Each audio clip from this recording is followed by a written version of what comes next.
Welcome back to another live and Amplified livecast here at CMA Fest 2024. It is day one. I'm your host, Tom Quiet, and we have a very special guest joining us as we kind of wrap up day one here. We got Zandi Holup. How's it going today? It is going well. I am alive and I am here, so that's all we need. Yeah, absolutely. I'm glad we got a chance to sit down and chat a little bit. I'm really excited to learn more about you and everything you got going on. Thank you. I've been, you seem to consistently pop up on my Instagram, which is probably a good thing in this Thank the Lord. I'm Yeah. glad that the algorithm is working in my favor. Right. You originally popped up. There was a festival I was going to go to, and I think you were on the lineup there. Maybe Okay. I don't remember the specific details because I've slept a few times since then. But yeah, Just a couple. yeah.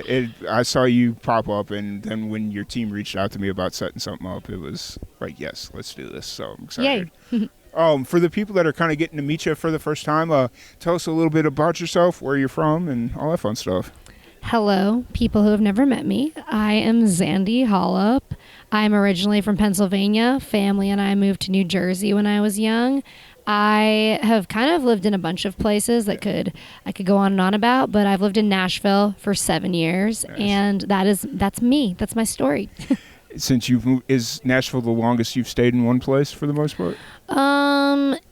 Yes, it is. Okay. Yes. Well, Took me a minute to think about that. I was like, wait a minute. Yes. Yeah. Well, you'd mentioned that you've been here 7 years and you moved around a lot. I was like, I bet you that's probably a fair assessment to make. It is. So where'd you kind of get your start in music? Was it your family, or what was kind of the start in music for you? So my family's always been a musical family. My dad and my aunt both write folk music, and my grandmothers both sing. Yeah, my other aunt sings. Just a lot of people in my family are musical. No one's ever done anything with it in terms of trying to take it to a professional level, but just kind of doing it at home. Nice. And so I always was around music and songwriting and such. And yeah, when I was 12 years old, I started writing songs. Nice. And I've just been doing it ever since. Nice. I love it so much. I knew I wanted this to be my career, and to be quite honest, this and waitressing are the only things I am good at. I will tell you. So Well, I can only imagine how good of a waitress you are then, because having listened to your music, you're a very talented musician. Thank you very much. Yeah. I appreciate that.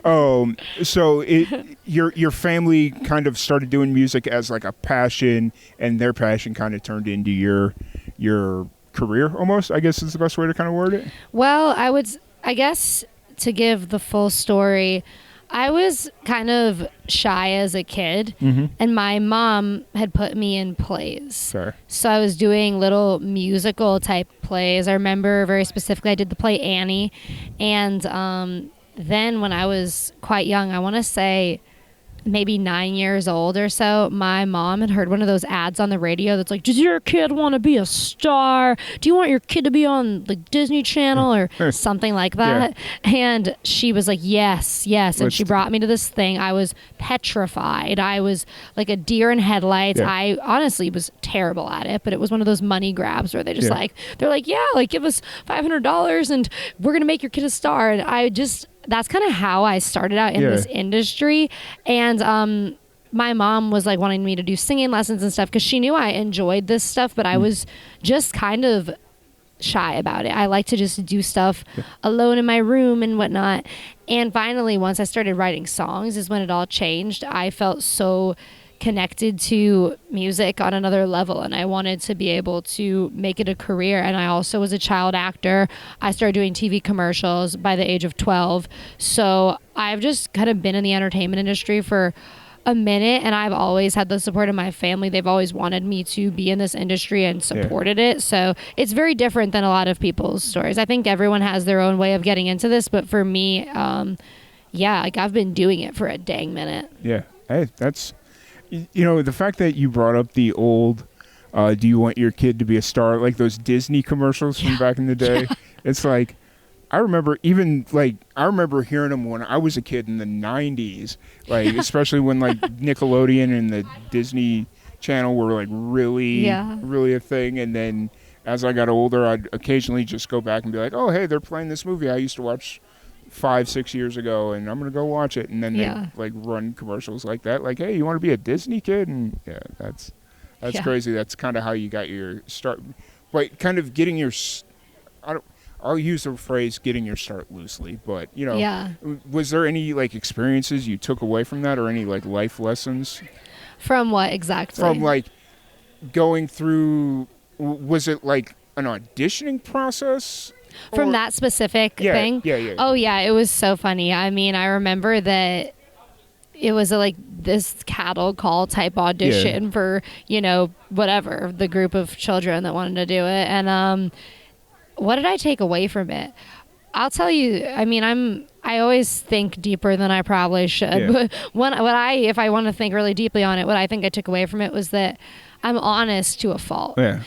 We were supposed to read TV commercial scripts and everybody else was like, ah, and I was just like, okay. And I was just very kind of relaxed and monotone to a degree. I was being myself. Yeah. And that's not what they want for TV commercials. Yeah. But then as I did the classes, I kind of noticed, I was like, I think these other kids are pretending to be happy. I think that's what's going on. Fair. And then I started to be like, let me just pretend to be happy. And then of course I got a TV commercial. But can you teach me how to pretend to? No, I'm just kidding. I'm totally.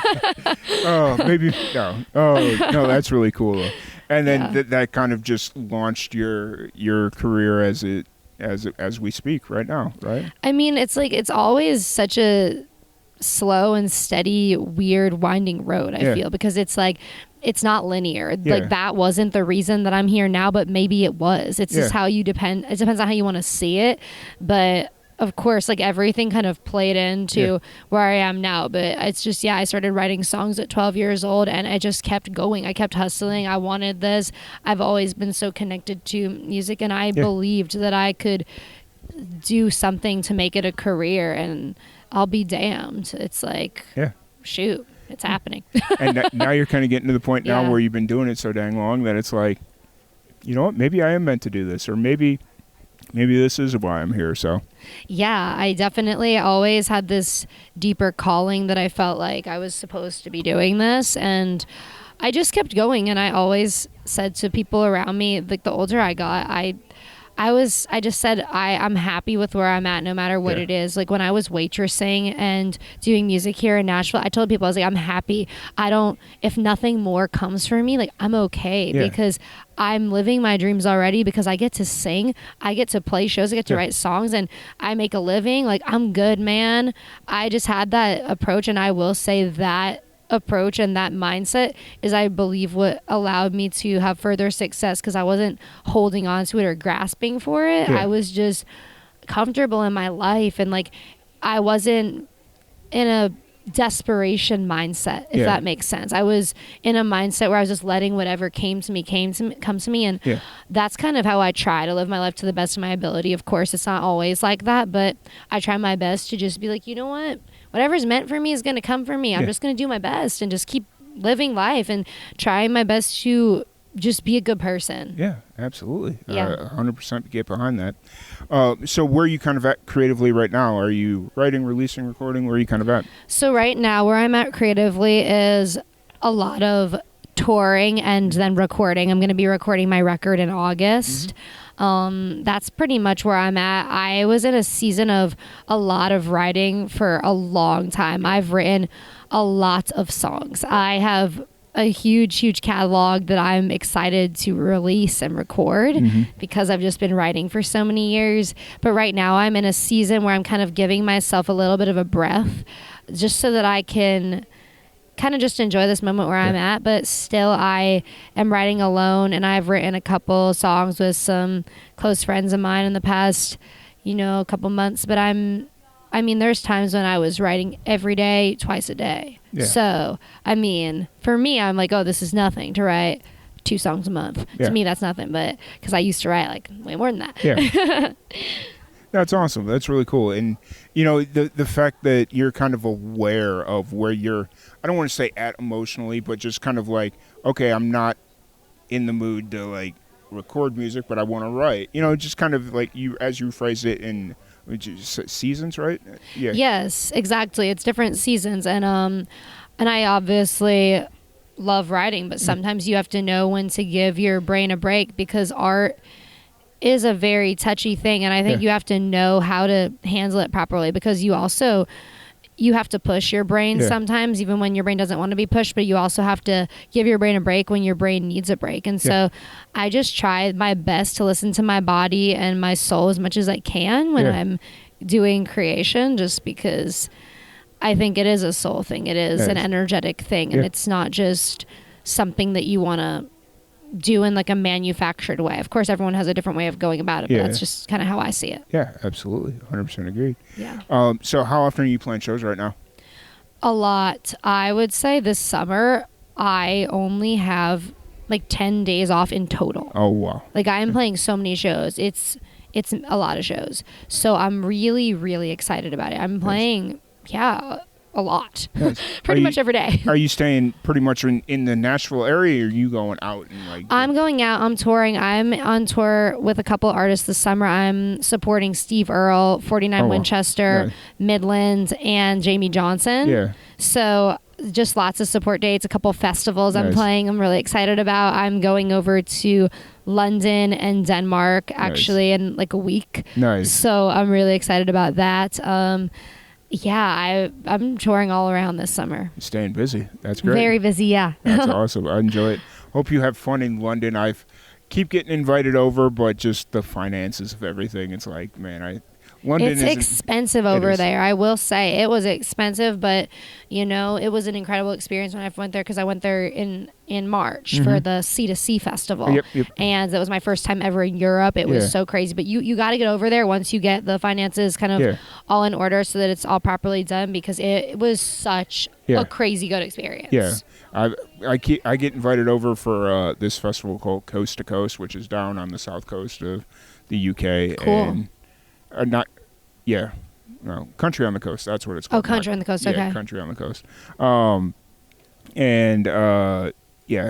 They keep inviting me out, and it's like, let me see if I can get the finance. And the finances just never come. But it's hard. I mean, that's the thing that I was shocked about, because whenever I was touring before I got with agents and a record label and stuff, I was trying to make money when I went on the road. Like, to me, I was like, this isn't a successful trip unless I've come back with money, but it's not like that. Like, I had no idea people be going into debt to do this. So it's shocking to me. Like, it's just all this stuff it's expensive. I mean, at the end of the day, it is a business. So it's it's a business. And sometimes you gotta, have wins and losses, but it's all part of the greater business. It's really wild. Yeah, absolutely. Couldn't agree more. Yeah. But really appreciate you. If anybody wants to check out your music, anything you got going on, where's the best place to find you? The best place to find me would be online. I have a website, zandiholupmusic.com, and also I have social media. I have Instagram. I have TikTok, where I post many things. I have music out on all streaming platforms, such as Spotify, Apple Music, Amazon Music, whatnot. I'm kind of all over the place, everywhere. Just just put my name out there, and you'll get something. Just sprinkle it out there. Sure. Awesome.